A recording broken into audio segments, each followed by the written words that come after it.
So if you ace your next podcast interview, you're going to dramatically increase the amount of content that you can engage your prospects with to start conversations and close business. But if you bomb your interview, it's going to be a complete waste of time and a lost opportunity to make your content development life a lot easier. So I can think of one time where I had a client who was raring up for her next interview. She was really, really excited to do it.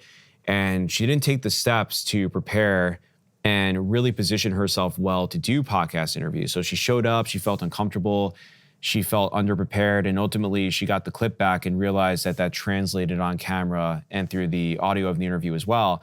And she just didn't want to use the clip because she felt like it wasn't a good representation of her and the value and expertise that she brought to the table. So we really, really want to try to avoid that, because the last thing that we want to have happen to you is to feel like you wasted your time and took a credibility hit at the same time. So number one, the mistake that I see most people make is that they're not prepared for the duration of a podcast interview. So keep in mind that podcast interviews will typically last about 20 to 30 minutes. But if you look at, say, a TV radio interview, live or taped, or a conversation with a reporter at, say, a Wall Street Journal that's print and online, they usually last about 5 to 10 minutes, right? So we often see on the print online side is, and I'll draw this out here, right? So you start at 0, you're really, really refreshed. You get to the 5-minute mark, you're still pretty good. So we'll put a check mark there. 10 minutes, you're starting to feel a little wobbly, right? So we want to put an X there, as that might be a little bit of a danger zone. And then you get to the end at 15 minutes and you're exhausted, right? But you're done. And it might even be shorter than 15 minutes. Whereas with a podcast interview, you're going into it having not done any type of long form interview before. You get to the 5-minute mark, you're okay.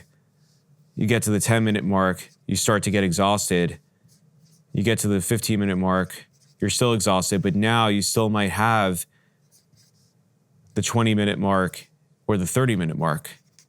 So you're still extending the shelf life of that interview all the way to 20 or 30 minutes. And so the mistake that people don't make is that before they go into that podcast interview, they could have done a warm-up with, say, that print online reporter, even their local newspaper, or a local TV station or a radio station, where those are going to be maybe on average, not 15 minutes, but 5-10 minutes. They could go to 15, but on average, they're 5 or 10.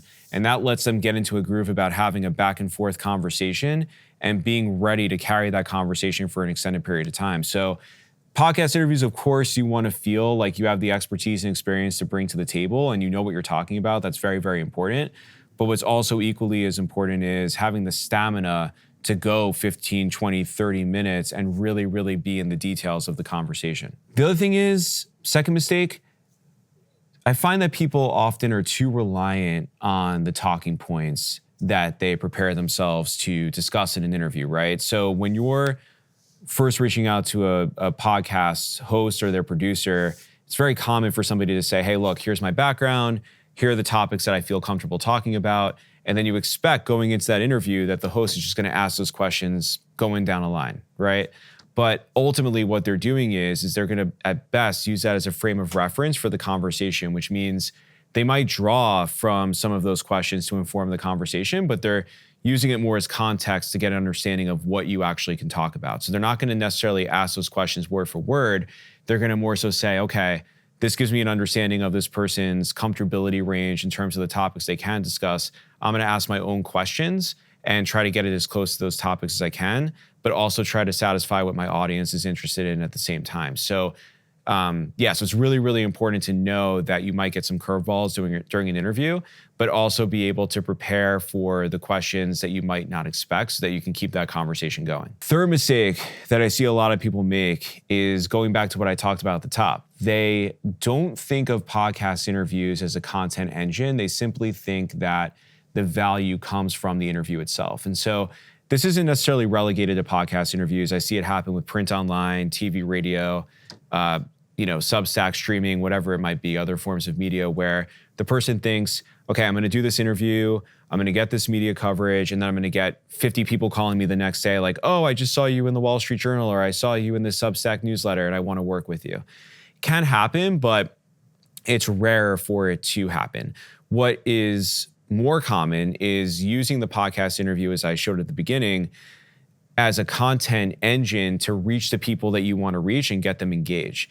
And ultimately, the content that you get from the podcast interview can serve as an organic test as to what is my audience interested in, and then thinking about even putting paid ads around that content to amplify it from a marketing perspective, get more eyeballs and ears and all that on it so that people get invested into the content you're putting out, they see you, and they want to contact you from that point because they feel like they learned something from you, they got something of value, and they want to work with you from that point forward.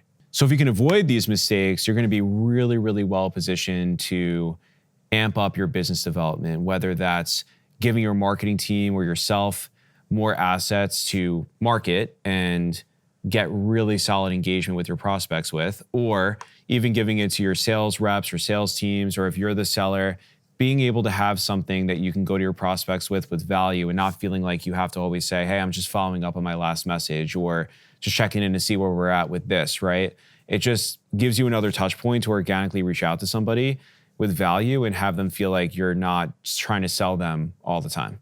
So I do a few things to help clients avoid these traps and to get the most out of their podcast interview. One is I do help to get clients those shorter form interviews so that they can get those reps in, go through those 5, maybe 10-minute spurts of interviews and feel more comfortable. We also do practice Q&As, whether that's in person or Zoom. It's a bit of media training where we go over the questions that we've developed and given to the host to help direct the conversation, but then we also ask maybe 3 to 4 inside baseball questions that they might not expect before we book the interview, right? So I'm coming to the table fresh off booking the interview, not telling them what the inside baseball questions are going to be, throwing those questions their way, getting those responses, and then we kind of navigate that and come up with responses to give to hosts after the fact. And then the third thing is after the interview goes live, I work with the client directly to go through the podcast interview and say, okay, what are some of the sound bites or video bites that we like that we can send out to prospects? What channels do we want to send them out through? Is it a newsletter, a social post, LinkedIn, whatever it might be, LinkedIn DMs? Where do we want to use this content and how quickly can we do so? And what can we do to get it out as quickly as possible? And so if you want to learn more, you can visit me at pr73.com, email me at justin@pr73.com, and we'll have that conversation. So hope you enjoyed the video. For more practical PR tips and strategies and whatnot, like, subscribe, and we'll see you on the next one.